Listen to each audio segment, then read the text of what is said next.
Hello, everyone, and welcome back to the 16 millimeter film crew. I'm Cindy. And I'm Dale. You can watch us on YouTube. You can like and comment on our YouTube videos and subscribe to our YouTube channel. You can listen to us everywhere podcasts are found at 16 millimeter film crew podcast. And you can visit us on our website at www.16millimeterfilmcrew.com. This week, we watched Superman, directed by James Gunn.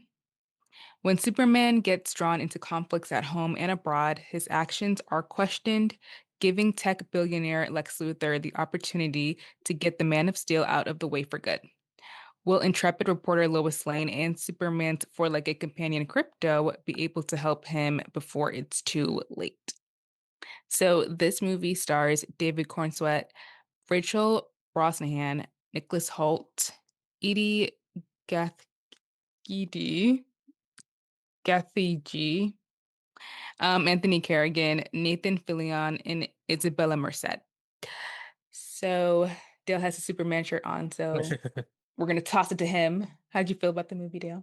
I enjoyed the movie. Um, Too Long to the Reed's version. I enjoyed the movie a lot. Like I said, I've mentioned my love of like comic book stuff like that, being a comic book fan. Um, I did think it was like there was a lot of stuff going on in this movie, like multiple like layers and stuff crisscrossing back and forth. Um, I think the biggest takeaway from the movie that I loved was the fact that if it, in reality, Superman doesn't save the day, it's the people that actually do.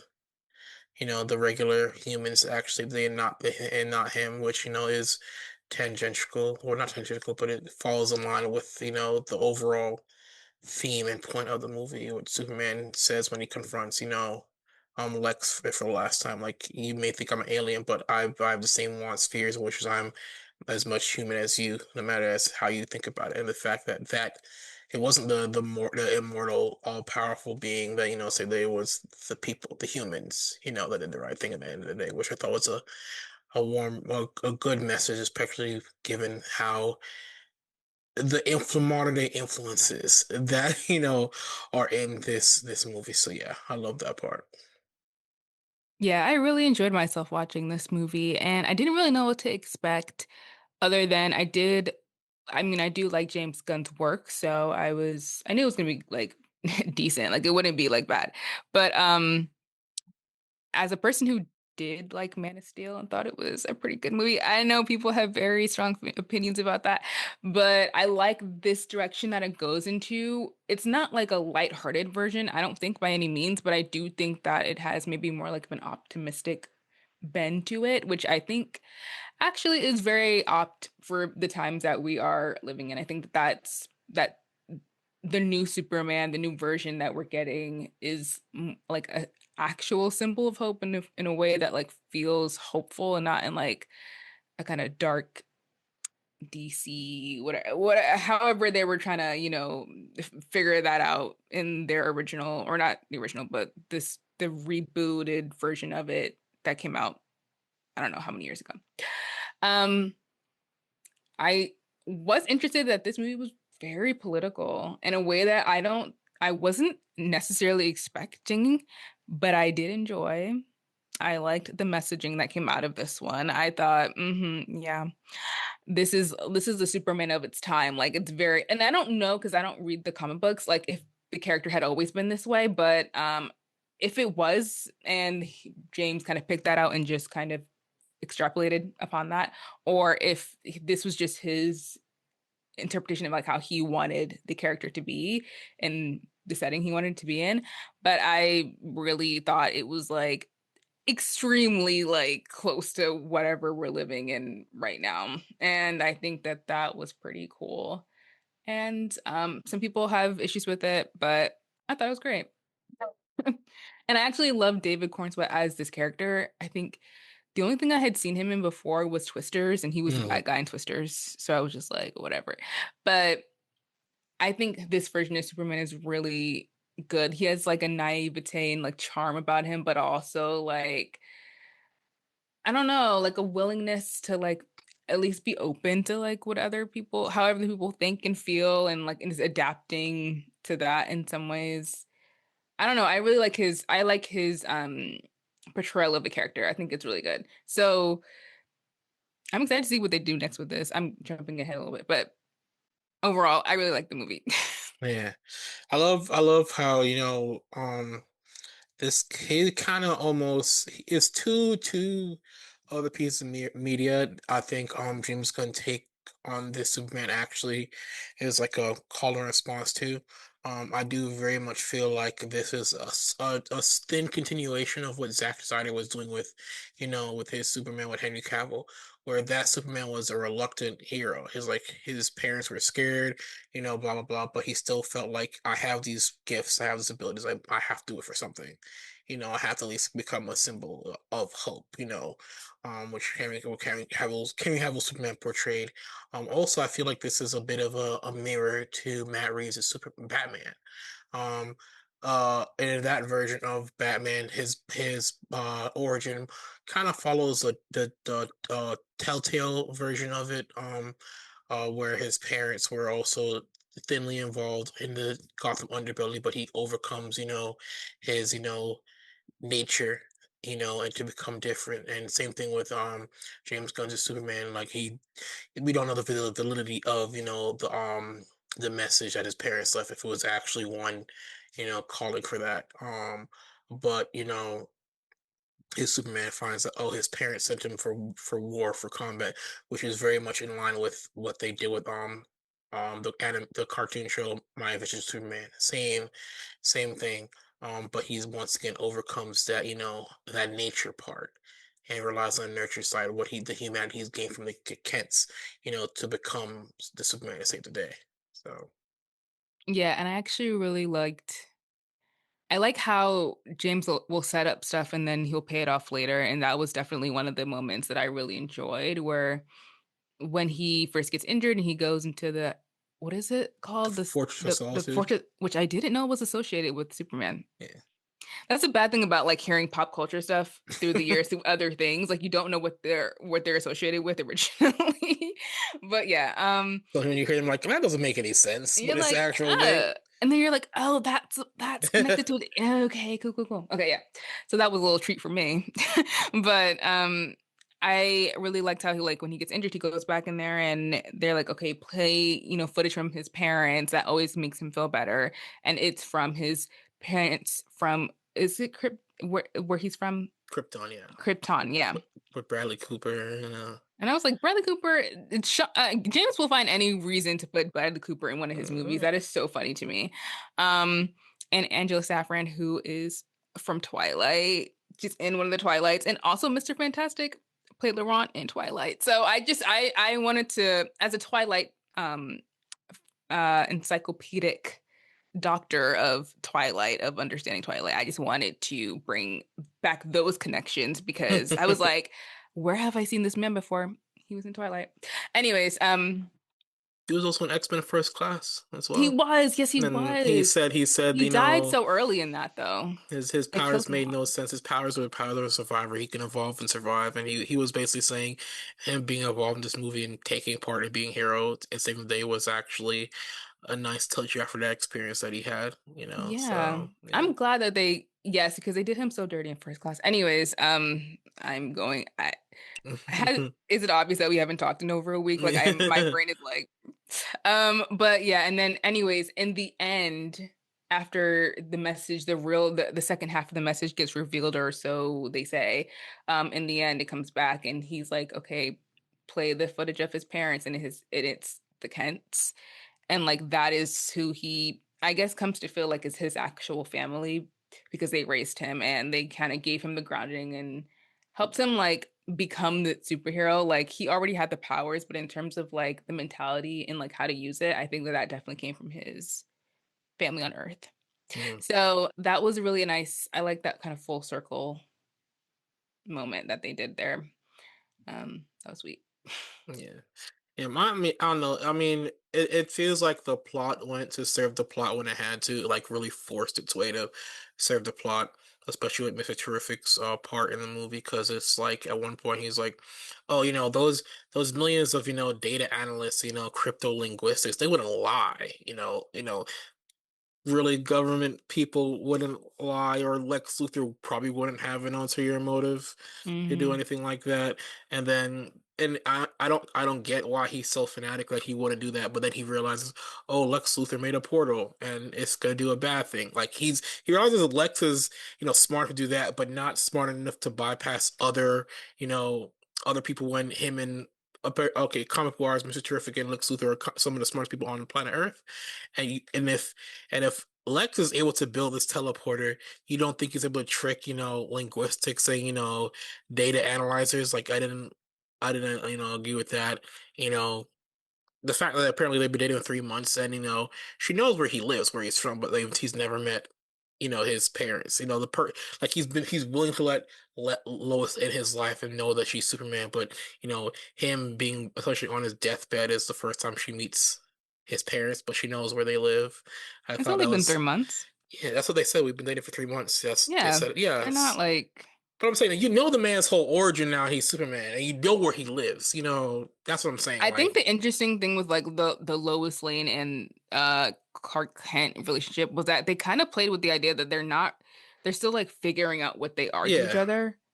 So I don't know, because to me it's like, well, obviously these two characters are together, and I think in this version they wanted to kind of play around with it a little bit more. I don't maybe to introduce audiences to it who weren't familiar with their origin story or whatever. But like, yeah, I mean, the around the 3 month mark is probably when you would introduce your yeah, partner to your family. But then, did they break up before? I don't know that part at the when she was at his house or he was at her house, excuse me. mm, Um, I don't know if they were implying that they had broken up or they were taking a break or yeah. I don't know. Yeah, it's a lot of stuff like, oh, we need to plot to regress so Lois knows or can do this much, from forgetting earlier stuff, and then yeah, and stuff like that. Those little bits and pieces, like kind of like we have to progress the plot along. So guess what? That little schism we showed earlier doesn't matter. Those kind of things. I wish the writing itself was a little bit more airtight. Yeah. I do think that there were definitely moments where I was like, that like when it's revealed that I can't oh see, I can't remember. Was it his counterpart, The Dark clone, Dark Superman was just him? yeah, I was like, oh, okay, so it's just you. And apparently that's in the comics, so I was like, okay. yeah. Like sometimes that's the thing. It's like if you're not familiar with it, like things will pop up and you're like, that seems like that's okay. But then it's like, but it's in the comics and it's source material, and it's like, Yeah. okay, well, I guess then I have to just accept it. I mean, in different aspects of the comic book, he's fought clones of himself. Like Superboy is a clone of himself. Which they kind of thinly veiled, connecting it to like Young Justice because his name is initially just Match as a clone. But like based on how he's now shot into a black hole, if they do another sequel or continue this franchise, and a lot of people like come back as Doomsday, or potentially be Bizarro. You never know how that'll go. Which Bizarro is another clone of Superman, basically, essentially. Um, but yeah, and like the weird part, especially knowing that the clone is a version of him, was Lex claims is faster and stronger, which we have seen based on them fighting. Like I don't understand how when he's like being suffocated and he's dying, that suddenly he's now at that point faster and stronger than his clone. When he's flying Mm. out of the atmosphere to get in space, he's now suddenly able to fight off his clone, and he's faster than him. But throughout the whole movie, now his clone's whooping his ass. So, like I said, stuff happens at the service of the plot that kind of remove the impact it had before. So things like that were kind of like, fix it. James, you know what you're doing, and also the fact that I like, where does this Superman fit in like the massive like DC universe thing, because John Cena is there as Peacemaker. Peacemaker was in the Suicide Squad. Harley Quinn was in there, played by Margot Robbie. Margot Robbie's still tied to like the old Superman stuff like that. So where did the movie fit in, especially considering it's supposed to be a recreated DC cinematic universe, but you have fucking John Cena there again. You know what I'm saying? So like those Well, things. yeah, I think I read something about this, but this was a long time ago, so I'm trying to remember about how he James Gunn. was planning on like redoing the whole DC universe and how it seemed like he wasn't going to pick up certain things or continue certain things because he wanted to kind of just like clean the slate and then have like Superman restart this whole thing. But then you still have, the Matt Reeves Batman stuff, like so, and that's apparently a different thing. Yeah. He redid the Suicide Squad, so I don't know where that fits in this timeline either. So I guess there are a lot of questions about like where does this guy fit? Is this leading to a Justice League type of situation? And if so, like how is that happening? I don't know. I don't know the answers to any of those questions. Yeah. Yeah. So that's So, that's it feels like James Gunn's like, oh, I want to have my movie be attached to this universe, even though it was attached to the older one, and that's the confusing part because he's also the man responsible to fix all the problems it had in the past. But it still sounds as though you're holding on to a vestige of the past because you've made those two projects for the old regime. mm, So yeah. yeah, so interesting. Oh, we'll see how that plays out. But other other than that, um, I did think that like all of the actors who were there were really great. Mhm. Like I was following the casting of this when it was happening, and I was like so excited to see who was gonna get picked to be Mhm. Superman, Lois Lane, or whatever. But like I do think that like Rachel did a really good job playing Lois. Like I like that she seems like a very realistic person who is just like who isn't just going to be like, "Oh, Clark, Mhm. Superman, you're the best and wonderful." Like she's like very like she wants to like engage in some difficult conversations. She's going to challenge him. It's not going to be easy. And she and my homeboy from Booksmart end up being the people who and like save the whole thing. Like they're the ones who crack the case. And I actually really like that. Yeah. Um she's not being saved. She is fine. And I Mhm. really thought that that was cool. And I like even her hair, like the fact that it's not like that fiery red and it's like an auburn red where you can only really see the red through like certain lighting and stuff. I thought was also cool because then it kind of distinguishes her interpretation of the character from like other versions like Amy Adams or whatever. Mhm. So I thought that was nice. And I like their kind of relationship back and forth. Like, they're going to end up together. So it's not even like the stakes are that high for it. But I think the discord in whatever their like relationship is, I thought that was kind of interesting. So that was cool.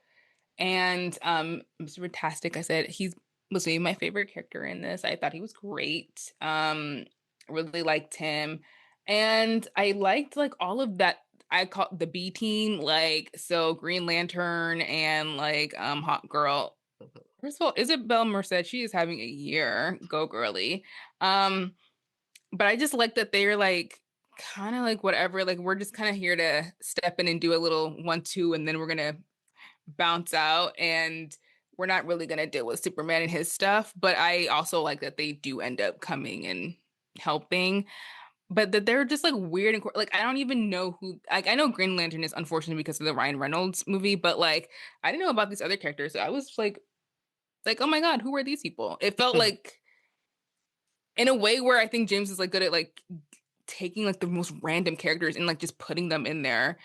And then you're like, oh wait, I like these people, and it's because of like the actors who are portraying them and like the charisma they're bringing to the performance and stuff. Like everyone seemed like they showed up knowing exactly what movie they were in, Mhm. and they committed, Yeah. and I enjoy that. I mean, I don't know. I'm not really a fan of what he did with the three of them. Okay, Mr. Terrific is Mr. Terrific. I like his costume suit. I hate that wig was horrible. Like that wig was just so ass. Um, He was wearing a wig. yeah, the flat top. I don't know Yeah, it that. looked Couldn't tell. horrible. Um, um, Isabella Merced as Hot Girl and Nathan Fillion as Guy Gardner, Green Lantern. I enjoyed because Guy is a bit of a jock, a little bit of a hothead. The only thing I don't like is the fact of the clothes they're wearing. They're like Justice Gang uniform. Like he's a Green Lantern. I want you to see the Green Lantern uniform. I wish we got that. Hawk Girl. Wish we saw her something hawk as a hawk. I hated the fact that when her jacket wasn't on, the wings weren't there anymore. That kind of thing, like annoying, like where her wings? She just walking around without her wings. This is hot girl, it's part of who she is. Either it's like sometimes it's either a strap with wings or physical wings. Like what's up with that? I hate the fact that the only dialogue she really got when she was in her like superhero action stuff was her screeching like a bird. I think that's too on the nose for me. And James Gunn just has a way of with his projects, like he even mentioned himself, this video recircled around. Um, where somebody offhandedly at Marvel was like, "Oh, I think these stones we have here are probably Infinity Stones. They're probably connected." And he said he came up with a lore for that, which Marvel relied on for the first like three phases of its franchise. They relied on the lore he created. He said, "Oh, I made that stuff up with the stones like 3 minutes." You know, he comes up. It's like, okay, this character exists here. This character exists here. This character exists here. Cool. I'm gonna throw them in this movie and not make them the way they should be, just to fit what I want to do with them. Like the Metamorpho, his name now being Joseph when his name is Rex Mason. That kind of threw me off. And like, why the fuck is he like dealing with? And he's supposed to be like this brave, like Indiana Jones type character. So I don't think he'd like succumb to Lex Luthor like that quickly. And the fact that his whole concern is this fucking green baby. What does this green baby have to do with the plot? Kind of thing, you know. So it's stuff like that. I'm not a fan of when James Gunn does that. So Right. Yeah, I wouldn't have known. I'm just like, okay. yeah. I think he put that baby in there because he wants a little cute thing like Groot. Like Yeah, he he wants wanted he wants a something Groot, you know. he wanted something cute that people could like attach to. Okay. I don't even know what to say about that. Like, sure. Okay, now that you said that, it probably seems like a DC mandate. Like, oh, we need a cute thing. We need our own I baby think Groot. so. I You think it know, might be. like, and I googled it after I saw the movie, and I was like, oh, they have merchandise featuring this fucking green baby. Yeah, Like, that was my so thought exactly yeah, when it popped up. That was exactly the thought I had. I was like, they're gonna use this to sell merch. Like it yeah, was just a very clear. He really just took like the whatever methods he used for the Guardians of the Galaxy and was just like, okay, copy paste. We're doing that over here. yeah, Like his brother Sean Gunn will always be employed. If James Gunn is employed, his brother will be employed. Like he will always be in a movie. Like even where yeah, it's just like, why are you here? He'll be there. yeah. And it's like, okay, fine. Um, the one thing that kind of threw me off and I wasn't obsessed with was the introduction of Supergirl.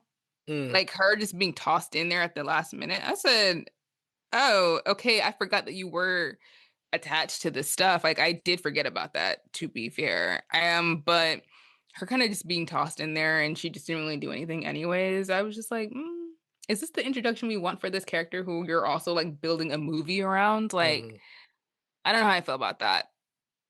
yeah. So, Because I mean, and also her casting was announced like in the middle of the media build up to uh Ezra Miller's Flash. Like her, they mm, re-announced her casting for the new Supergirl in light of all that. So to have it be such a big deal, and then it's kind of like add on, like almost that scene, her showing up could have been seen as like a as the the um the end credit spoiler. That could have been at that point, honestly. Um, Especially considering the fact that now that she's there, and based on her actually speaking full Kryptonian, unlike Superman to a degree, now that you have the completed version of the video, you can say, "Hey, what are they actually saying in this video?" No, hey, I'm here to pick up my dog because I want to go to other planets to get drunk and come back, kind of thing. Yeah. So yeah, I wasn't obsessed with yeah, that yeah. at all. But okay. But I'm trying to think like overall I did like it. It's just that like I guess the plot of like, oh, sorry, and I forgot to mention Nicholas Hoult as Lex Luthor. Yes, Fantastic. fantastic, Absolutely fantastic. ate it up. It was giving all kinds of Elon Musk realness. He said he didn't use him as an inspiration, but I'm like, Hmm. okay. But I thought he was amazing in this. I love Nicholas Hoult in a comic book movie adaptation moment. Like I Hmm. think he's so good. And I love that like the first time I saw him was as Beast in sorry, in X-Men. So Hmm. like I love this for him. I think he was so good at this. And I like that he had like a smarmy, like, I'm better than you type of attitude towards this. And how, even in like in how he was like using his own technology and public opinion to like turn people against Superman and how it Hmm. was all very like, he knows he couldn't like fist to fist ever beat him, so he has to use like other methods. And I really enjoyed it because honestly, I love Jesse Eisenberg, but his portrayal of Lex Luthor was not good. So Yeah, like I'm I'm glad we got something else going on over here because this is working for me. That wasn't. yeah. So I honestly, I do love his portrayal of Lex. Like, there's a scene of them on the red carpet of premiere of them taking pictures together. He steps in front of David almost in the show, and he does this in this movie. Like, literally, his Lex does steal the show, for me in this hmm movie. And I like you said, he vibes on the whole not Lex Luthor. He goes on the whole Musk thing, that kind of thing. Like, Eisenberg was supposed to be inspired by Zuckerberg, but it was too crazy, in a way. Um, and I love his the whole plot of him. He just wants to become a king of a country. hmm And like his main villain thing is like so comic booky. It's not like some like other things like, oh, I want to be a king of a foreign country, and that's really it. I really always created this so I can become a king of a foreign country, and without the picture, nobody could stop me. Like, it's really corny comic booky villain thing, which I thought was really hilarious. Like, that was his overall goal. Yeah, lean into that. I really like when it's just like, no, like, this is what we're do that's what I'm saying about like everyone understanding the assignment. Like it just felt like this is a superhero movie. Like, yes, this is what you're gonna this is it's supposed to be a little bit cheesy. Like that's a whole this man is flying around in underwear. Like that is don't take yourself too seriously. I think that's kind of what I got from it. And I actually really enjoyed it. And it made the other more, I think, serious points stick up a lot more and hit a little bit harder because it wasn't trying to take itself too seriously, I think. Yeah. Yeah, I love that. Like, he mentions, his suit is like purposely a joke. Him wearing tights, which I do love. Like, his original interpretation of Superman was um watching strong men, like the original superhero comic. That's why they have their underwear on the outside. I kind of wish to a way to nullify that could still be like a referential thing to like professional wrestling. Oh, they wear these kind of shorts, they wrestle, and that's what I'm inspired by. Because he's kind of like she's like when Lois goes to him, he's kind of geeky and nerdy. You see spaceship stuff. You see like punk rock band. Could have pulled that inspiration of, oh, my costume looks like I'm a professional wrestler kind of thing. And I thought it'd have been funny.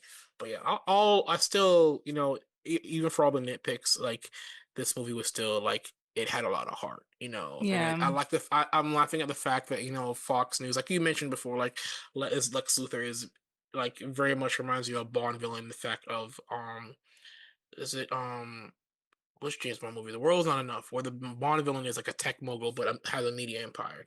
Mhm. Lex Luthor, like you said, uses mainstream media, very political hinting based on what we got going on right now. We Mhm. got all rants every day.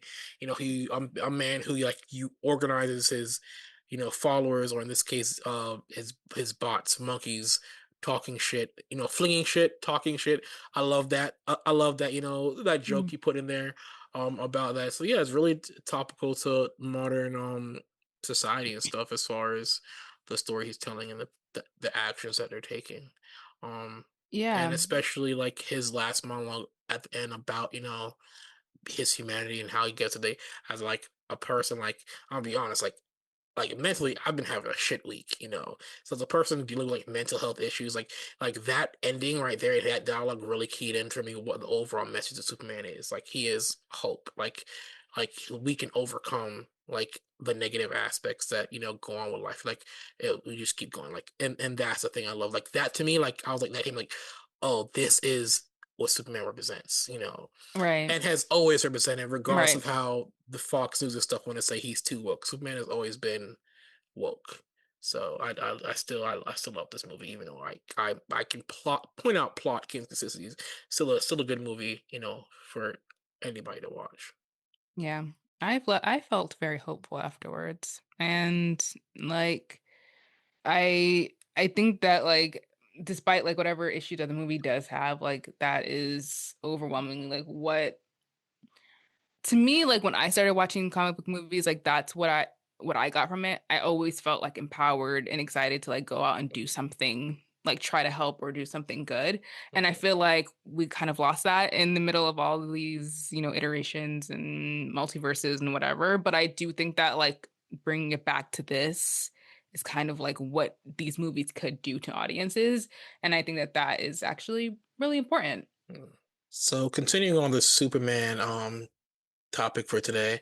I'm gonna just briefly go over the epic, or what would it be, epic box office numbers, or Disney, but Warner Brother and DC surprise at the success we've had so far. Apparently the expectations for this movie weren't like super high. They're trying to manage their expectations, but this movie did end up making 122 billion on its domestic debut, still proving that there is a need or a want for, DC's, superhero franchises. It made 217 million globally, as well. Um, just a it's a reboot and a reset. It's in even with all the backlash they've had, with release of Snyder Cut, those people are still looking for, that era of Superman. The people who really want Henry Cavill back. This movie only made about I guess 5 million less than the debut of Man of Steel, adjusted for inflation. And given the fact that the word of mouth on, Man of Steel at the time, I still love that movie, was kind of 50-50. But still, they managed their expectations really well. Especially considering that was Man of Steel was also one of their biggest draws at the time. Um, and so this is a good sign because of course we all know Warner Brothers, got Peter Safran, they got James Gunn to now co-lead DC Studios in 2022, and also clean up, because at the time David Zaslav, who was still in charge over there, tried to fast track the Disney Marvel thing.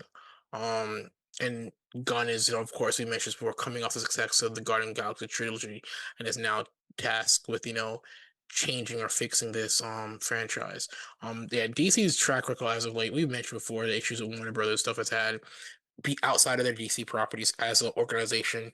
Um, of course, so Shazam was the first movie was good, then the second movie just a wreck. You had Wonder Woman 1984, which, even though it was still involved in COVID, was still so bad. Of course, we mentioned, the Flash, how hideous that was, and also the concerns they had from lead actor, their lead actor, of course, The Rock dictating Black Adam and everything that went with that. So in light of and it also, I think some people liked how too dark, didn't like how too dark Zack Snyder was going, and that dark tone kind of alienated a lot of people. Um, and it even also added to that superhero fatigue, which Marvel is now facing now. So rebooting Superman, one of the most popularly known superheroes at the time, did seem risky with all those things. Um, so it's like the best opening over for a Superman installment. And it's their second, Warner Brothers' second $100 million opener. The first one this year was Minecraft, and okay, it's the audience score across the board. I think it's like a 90s. So, and it's also based on the Democratic grade. We're talking about it like it hits all the tones, and like this is one of those movies where all bad press is good press, kind of like how Sinners had with the issues with the idea of Ryan Coogler wanting, the rights to the movie, that help people go watch it more, it being buzzed about, and the fact that Fox News and all conservative media have complained about this movie being woke. It's free marketing for DC, because then people are actually going to go see it themselves. Those hateful people are going to go see how woke did they see Superman. The hate people are going to go and watch it, and do their 20-hour rants on YouTube about how bad Superman is and blah blah blah. So this is a good sign. Of course, we mentioned with is it Millie Acock as Supergirl? Alcott. Alcott, Yeah. yeah, I mentioned her, and that movie's already done and ready for June of next year. They're just doing pickups, of course, and they got another Clayface, which is Superman's one of Batman's villains, already in pre-production. And also you got Matt Reeves' Batman too. They're ready to go with that, even though it might not sure connected to this one in any way. But yeah, it looks like DC is on a recovery path comparatively towards Marvel, who are still trying to fix their issues. So it looks good for Warner Brothers. At least they got one thing right now. Yeah, they got one thing going for them. Um, okay, so let's go into some other news.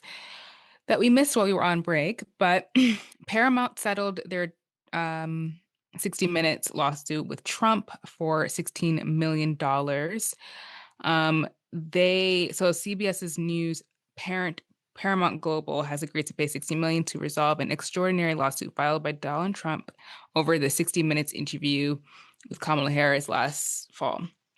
And they didn't include an apology in that, and they said that it wouldn't go directly to Trump. It would go to his presidential library.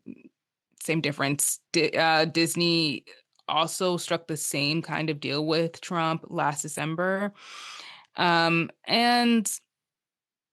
all the legal experts say like they definitely could have won this in court if they took it to court. Like it was a ridiculous lawsuit to begin with. And the only reason seemingly why they went through with it was because they had a merger going that they wanted to close a deal on. And they were afraid that if, they didn't settle this and they wouldn't be able to get that merger going. So I don't know. It's bad for the media just overall because it's like now, first of all, Trump doesn't stop going after you just because you give him money. Like that's not gonna solve anything. But also the issue is that like they will have control over like what content gets put on your networks. So yeah, I think it's sort of already happening with Disney in some aspects, and it'll definitely happen here with CBS. So like the only people who lose out are the people who are like working in those companies trying to do good journalism, trying to do journalism that's like devoid of any other political influence and all the other content creators who are or artists who are trying to make stuff underneath these companies will potentially be silenced or have their work augmented or redone or diminished because Trump and his influences on these companies. So it's not looking great. Yeah, and Yes, I mean, yeah, that's it. we've already seen that, with the New York Times being owned by not Zuckerberg but Jeff Bezos. Their Washington made Post. Washington Post, yeah. Yeah. One of their major taglines was, I think one of them for one of these news organizations was "Democracy dies in the dark." But when you open up your computer or open up the news day to day, a lot of their opinion pieces tend to be like very pro-capitalist, very, Mhm. very conservative leaning. I was like, oh, okay, that's the influence of him owning the publication. Those opinions are being pushed, and I don't understand why they didn't take it to court. If, like I said, he's upset about the reporting, about the interview they did Mm. with somebody else. What does that have to do with you? I mean, Right.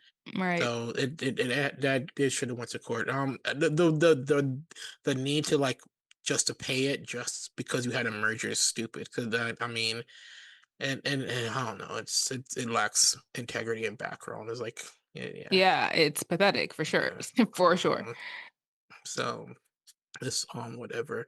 Moving on. So in the talk of mergers, Legendary Entertainment is looking to buy Lionsgate Studios. Legendary approached Lionsgate after its May split from Stars. Proposing to co-produce a handful of films as a compatibility test before potentially making a full acquisition offer for the studio for 1.8 billion. The interest in the merger happened because Finalgate finally focused on ditching their struggling streaming service they had with Stars, and potential buyers look at how messy the company was at the time and kind of said no thanks. Um, but because they actually do want Lionsgate's massive library, which is the main thing all these studios want, that generates a lot of money. Of course, you have proven franchises like the John Wick, even though the Ballerina didn't hasn't been as successful, still their proven franchise. And they could probably pick and choose and build off of that still. Of course, you have Hunger Games, which are still making movies. Um, it's part of a now new trend of media companies splitting part and then joining up another group just for because people want to target their IPs. Like I said, like I spoke in the past before, it's like the IP era of Hollywood. If you don't have a value IP, you get little to no interest from investors and buyers. So Yeah, and I thought that Lionsgate had a partnership with Amazon and MGM, or is that not true? No, sorry. that's MGM. That's MGM. Sorry, I'm Yeah. confusing the things. Yeah, Lionsgate is a different thing. Okay, so they're trying to buy that. Mhm. Oh boy, I hate it so much because it's like when you want to watch a movie, you can't because it's not on someone's service because they bought it. And now it's like on their own special like Yeah, streaming whatever. And it's just like you guys are so annoying. Everyone's so annoying. Like yeah. stop. So, Quit it. Um Anyways, in other news, A24 is importing China's 2.2 billion blockbuster for American audiences. So the art house distributor announced it's bringing Neza 2 back to US theaters on August 22nd with an English dub starring Michelle Yeoh and premium format screenings. So this movie is an animated film and it's the fifth highest grossing movie of all time, earning a massive 2.1 billion in China alone, although it only managed 21 million during its original subtitled American release back in February, but that's still like a lot.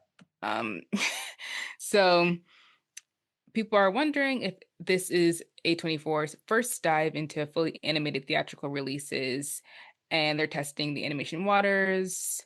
It'd be interesting to see if they start making animated films themselves. And basically, there is now like a market for China in America where maybe before it was just like Hollywood trying to export films to China and get, start to gross, some funds over there and see like how their movies would do over there. It's obviously an enormous market. So that'll be interesting to see like if A24 starts to do that. But at least they're platforming these movies from, international films. They're always really good at that. So yeah. I think good. this is also their way of attempting to preemptively circumvent this all this tariff stuff happening because they'd Mm, have a binding agreement already locked stock and barrel that can be fluctuated, which Netflix also has a lot of agreements with other foreign distributors. Like they're one of few streaming platforms that have a very massive foreign library, and I yes. also think they're banking on the growing success of Chinese films. They've had amazing success with their K dramas now. So Yeah. they're hoping to tap into the other market. So yeah, especially the success now they've had with animation. You mentioned animation with was it K-pop Demon Hunters? The Yeah, I'm seeing that studio, everywhere. yeah, the studio. That's the studio was behind Into the Spider-Verse stuff like that. So Oh, that being the success, they're probably gonna acquiesce to like more animated platforms. So good business strategy from. I can't knock it. yeah. I can't knock Netflix and stuff like that for doing that. A24 trying to like bypass, like I said, these tariff stuff by having this already locked in place with the Chinese distributor. So yeah, pretty good business move from A24. Um Disney Plus and ITV are no longer going to be streaming platform rivals, but they're going to be partners. So now as of July 16th, UK viewers on Disney Plus can watch Love Island, Mr. Bates vs. Post Office, while ITVX, which is, their streaming platform, get the Bear and or like Star Wars content circulated. The deal works because their demographics also overlap a way, which Disney Plus kind of skews to 34 under 30, while ITV does 25 plus. Um, so it also comes as a deal with Disney has other European broadcasters coming in for larger content. Like we mentioned before earlier, I mentioned with Netflix partnering with France and um TIF1 and Amazon with French television, kind of similar deals. Like I said, once again, reiterating how A24 is trying to bypass, their tariff stuff with China. Seems like Netflix and Disney Plus and all this stuff trying to bypass their tariff stuff as far as streaming with England and France ahead of time. And like I mentioned earlier, like it's a big boom because they've seen the success that Netflix has had with other foreign streaming platforms, and they're all trying to emulate that money as well. So yeah. Um, Okay. So let's talk about what we've been watching this week. this week, man, I watched a documentary. Luckily, it came out today, but I still count it as the weekend or prior week. Uh, FD, you mentioned I love with FD, came out of a documentary about Lupe Fiasco. And I guess me and FD are kind of that same age range where we're like Yeah. in the same circular like black nerd kind of thing, we're massive fans of Lupe Fiasco. And I was like, damn, it is really hard to be a Lupe Fiasco fan because my man be wilding on some stuff you shouldn't be wilding on. Sometimes you gotta relax, and also like it really did intersect, how I guess we as people kind of adopt monikers based on the media we consume. He kind of, if you're an anime fan, you've probably seen Akira. He kind of connected Lupe Fiasco to Tetsuyo, who's a character in it. Um, which if you're in that circle, like as a black nerd, like you've seen Kanye West being influenced by Akira. Of course, Jordan Peele had Kiki Palmer do the bike slide, from Akira and in Nope. So I love how FD kind of can connect a lot of those black nerd spears and the influences and stuff we like a lot, and how he can kind of weave a story and how it shows how they all can interconnect. A man has a massive talent for that. So yeah, the Lupe thing was kind of like, I get it. That makes sense. Once you contextualize it in that context, it kind of I kind of understood that man's crash outs a lot a lot more. So yeah. Interesting. Yeah, I saw that and I didn't watch it, but I will. I have been watching a little too much of that stuff. Mm. Not from him, but just like there's another creator called Little Bill, and he was also doing a video about Kendrick, and then like it was a lot. It was a lot of content about like rappers and their political stances, and I was just like, oh, it was just too much for me. But I will watch it. I'll get her onto that one. um, for me, I watched a lot of documentaries. Um, I don't know why. I think a lot of people who I watch a lot of stuff that's going on, like they're on vacation or like there's just not any good like stuff to watch really. But like I'd have just been watching documentaries. They've been good. I will start off and say that I watched Rear Window, which is a Alfred Hitchcock movie, Mm. um, with Grace Kelly and what's the name of this man? Uh, uh, 50s actor man. that's really helpful. Like 50s actor. I don't know what his Um, name is. And he's not like one of the recognizable ones, so I can't Jimmy Stewart. maybe. Um sorry for anyone who's like pissed. You But said yeah, you watched for yeah, Rear Window. It's Jimmy Stewart. okay, him. Yeah. Yep, him. Yep, that man. I was like, okay, this is like an iconic film, whatever. And I watched it and to me, it feels like it would have been a better play. Mm. Like I can totally see this on stage because it takes place from one person's apartment. And I'm like, and he doesn't really move because he can't because he's like in a wheelchair. So I'm like, this would have been a really good play. But Mm. it was moving and it was long. And it only got really interesting for me in the last like 20 minutes. So wasn't my fave. Grace Kelly looked fabulous. Her outfits were absolutely beautiful. And I was living for them. And I think all the actors are amazing. But yeah, it wasn't doing much for me. So maybe I gotta just look around for some other stuff from him. Let me watch Virgo and see how I feel about that one. Um, and then I watched all these documentaries. So the first one I watched was the submersible documentary about the um submarine that went under that exploded, I think, maybe 2 years ago. Mm-hmm. Um, it was like a submarine that went to go see the Titanic. Mm. And that was like, first of all, it was awful just because like everyone who worked on it knew that it was not going to be able to go down to the Titanic. And that man who owned it was still like, we're going down there. And that's the reason everyone died because like there were so many issues with it that they couldn't, as they went like further down, like it was just going to implode. And like all the tests showed that. But the man was still like, nope, we're going down there to see the Titanic. So that's what they did. And it's unfortunate because it was like a very preventable tragedy. Like that really did not need to happen if he just listened to the people who were working on it Yeah. and like looked at the test. And also, did we need to go? down and see the Titanic ruins. Like I don't know. I feel like maybe it's okay that we don't look at it anymore. And we can just people have already been down there. James Cameron went down there, I think after he made Yeah, Titanic. Like I don't know. It wouldn't have been me. I'll just say that. It wouldn't have been me going down there yeah. to look at the remains of Titanic. Like I'll look at the I photos, mean, the videos. it, Like it's not for us. These look, and how should I describe this?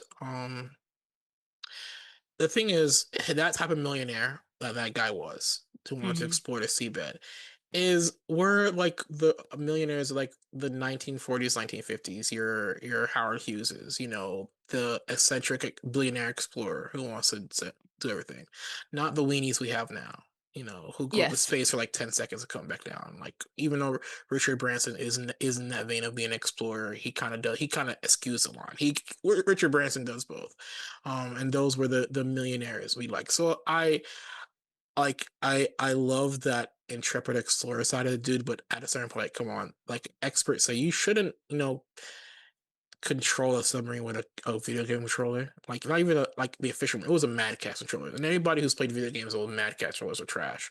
Um it's also the issue with that group, their larger hubris, like because I have money and I can do what I want, kind of thing, and bypass regulations, which what we see Well, happening now. yeah. I'm rich, let's bypass regulations because I say so, and the problems that occur when you do that. So Yeah, it was really sad because it literally like no one needed to die, yeah. and so that was really unfortunate.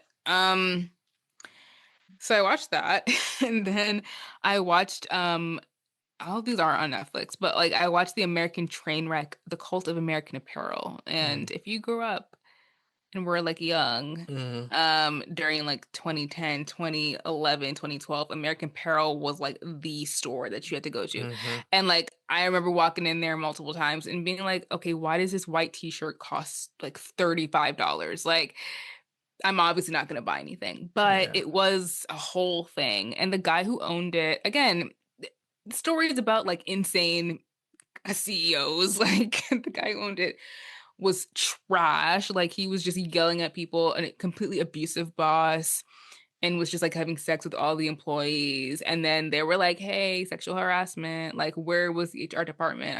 I have so many questions about that. I don't know if they got to the bottom of that, but like they also had like 20-year-olds running departments. So I guess Mm-hmm. that makes more sense why like no one took this seriously. But yeah, it was just a hot mess. And like he one thing I did find interesting about it though was that um he was hiring immigrants because he didn't believe in like the immigration systems that were in place and like whatever, like no Mm-hmm. borders, like people can just come and work. Yeah. And because they were doing it in America and not like sourcing it out to a different country where the standards of work was like, or the standards of like people getting paid in the workplace, health and stuff was worse overseas than it was there. Mm-hmm. But then the Obama administration was like, no, you guys are not citizens, so you have to leave. And that kind of bankrupted their company. Mm-hmm. And my thoughts on that are like, if people want to work, they should be able to work. And if the environments are good and like they're not being treated terribly and having to like, have their health and safety at risk every single day, they should be able to come to work and do it, even if they're not citizens. But that's just I mean, that's how I feel about immigration. I don't believe in borders. Um, maybe I'm a little too left wing, but that's just how I feel about it. Like if they're not doing anything wrong, they're literally coming to work every single day yeah. and going And like I find it ironic that they don't go after the employers, the companies that hire these people. right. They go after the people themselves. Mm-hmm. Mm-hmm. Like Yep. you would think you would say, okay, we're gonna find these companies X amount of millions of dollars, the money they were trying to save by underpaying, immigrant workers. Like, oh, you're still gonna owe us that. Like you thought you could cheat the system, you're being fined. Like that Mm-hmm. profit margin you just got, we're cutting into it. It's Mm-hmm. just funny they go after the people who work these jobs, not the people who hire them. Yeah. Funny to you, boy. Funny to you, boy. But he ended up going under anyway, just because he personally was awful, like as a CEO. And then he got fired from the company, and then Kanye West hired him to run Yeezy Mm, or like do designs for Yeezy or whatever. And I was like, yeah, that makes sense. Um, and then I watched, was this the last one? Yes, the last one I watched, and I'm still watching it. It's Turning Point: The Vietnam War. hmm That man. The lessons that we can learn from history, and I feel like we are not even learning those lessons to be for real. Like that Vietnam War messed people up like to such a degree that I can't like I don't even think that we fully understand like the repercussions of like what that did to like an entire generation of young men. Yeah. Completely just damaged them for literally no reason. Like I think that maybe if you look at the first and second world wars, you can say, okay, well, we were opposing, the Nazi regime and whatever, and like that seemed like maybe like a noble cause to be going out and fighting and dying for. The Vietnam War, that had nothing to do with anything. That was Mm, one person's or a group of people's interpretation of like, oh, communism is in Russia and it might spread to Vietnam, so war, yeah. just drop a bunch of bombs on them. And they started jumping bombs on countries that had nothing to do with what was going on over there. It was just like absolutely horrible. Like all the decisions these presidents made, dumb. Like y'all are so annoying and like have so much blood on your hands. Like people are just dying, had nothing to do with communism. They're just like villagers. Yeah. They getting killed. It's just absolutely horrific. Like the senselessness of all of it. And that trend has gone from Vietnam War to Korean War to, the stuff going on in the Middle East. Like I was talking to one of my friends who's kind of like they're in college, but they're doing political science. Hmm. And they're like, "Oh, this stuff has happened before, like in the early 2000s." And me, like being older, I was like, "Yeah, it's happened before." And he like, it was kind of like hand wave, like, "Oh, it's happened before. We'll deal with it and happen again." And I was like, "Oh, how old are you?" And I was like, "Oh, so these things happened before, but you've never experienced the outcomes of it personally." And he's like, "What do you mean? I'm doing political science. I'm studying this in school." I was like, "Yeah, but you have no idea what it was like living in Mm, those moments." Like hmm. I had to tell him, like, dude, I'm like 35 years old. Like the US has been in foreign conflict my whole life. Multiple like recessions and stuff like that. You don't ever want you can say it happens and it'll happen again, but you don't know what it's like living through those, Hmm. experiences. And I think that's part of the thing people forget. Like we have people alive who have lived through all the experiences. Like people like even now, the civil rights movement, they think people they purposely leave it black and white on purpose, where they'll show other pictures of other people around that time in color, but images of like Selma, Martin Luther King is always purposely in black and white to make you think it was a long time ago. Like people to warn people these are experiences of like fascists is what they do. People who lived in a time of World War II told, hey, this is what fascists do.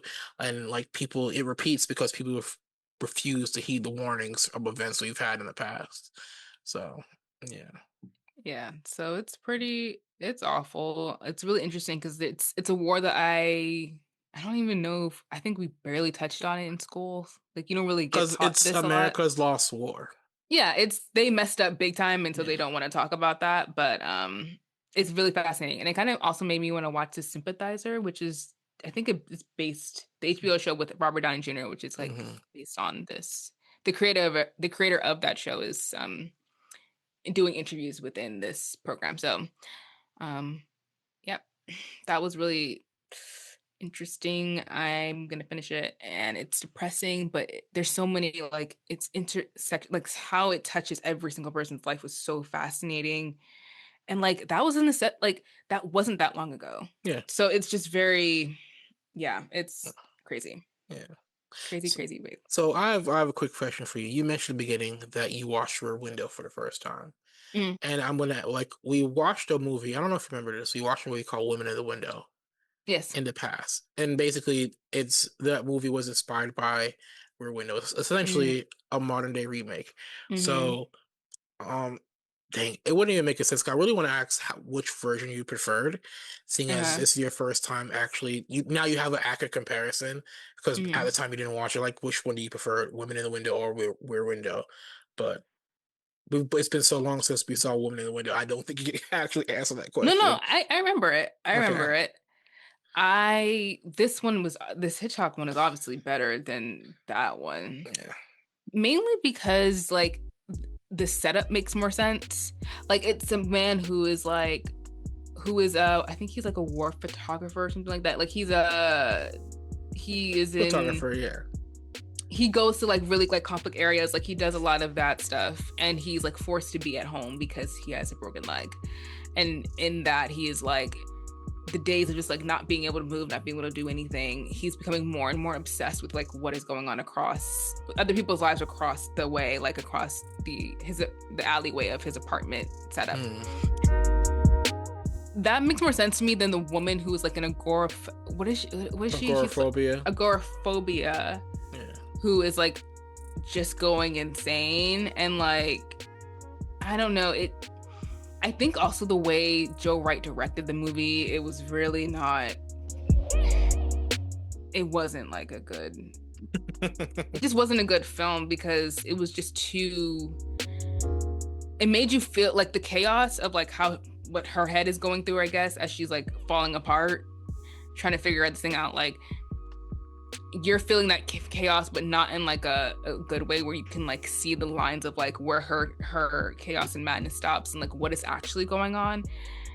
Um, it's all kind of mixed up, and I don't, and it's just it was just a little too much. It was just a little too all over the place. It wasn't really consistent, and I did not like it at all. This one was good. Like the cinematography is fantastic. Like the way that Hitchcock uses the shadows and how he lights his stuff is just like so visually stimulating. Like it looks really great. And you're also kind of invested now because like you are taking the position of the guy when you're always constantly looking through the camera lens and like looking at everyone's life. And I'm like, I know that man did something wrong. I don't know what he did, but I know he did something wrong with his wife. So yeah, he deserves to go to jail. Like he is being sus. He's being a little too sus for me. I didn't like the guy though. He was just kind of like annoying and he was just like, "Oh, I don't want to marry this perfectly great lady because she's too boring." I'm like, "Girl, whatever. Like you would be lucky to marry Grace Kelly, okay?" I don't really know enough about her to if she did something wrong, I don't know. Forget what I'm saying, You but don't from what I you know, don't want to stain her preemptively until you know I everything. I can't stand her, but unless I know all the facts. But from what I know, she seems like a decent lady. So it didn't make any sense for him not to want to be with her, and like the fact that she had to like go on the adventure with him in order for him to see her as like valuable, kind of pissed me off because I was just like, this guy is a loser. Like, I'm sorry, I was not on board with Jimmy Stewart, if that's his name. I can't remember now, but yeah, it was that Rear Window was 100% better than the Woman in the Window. I didn't even know that that was based on this movie because it was so bad. But anyways, that's our show, folks. We hope that you're all doing well and taking care of yourselves. Make sure to check out all of our social media, support us if you can, and we will see you guys in the next episode. Goodbye. Au revoir.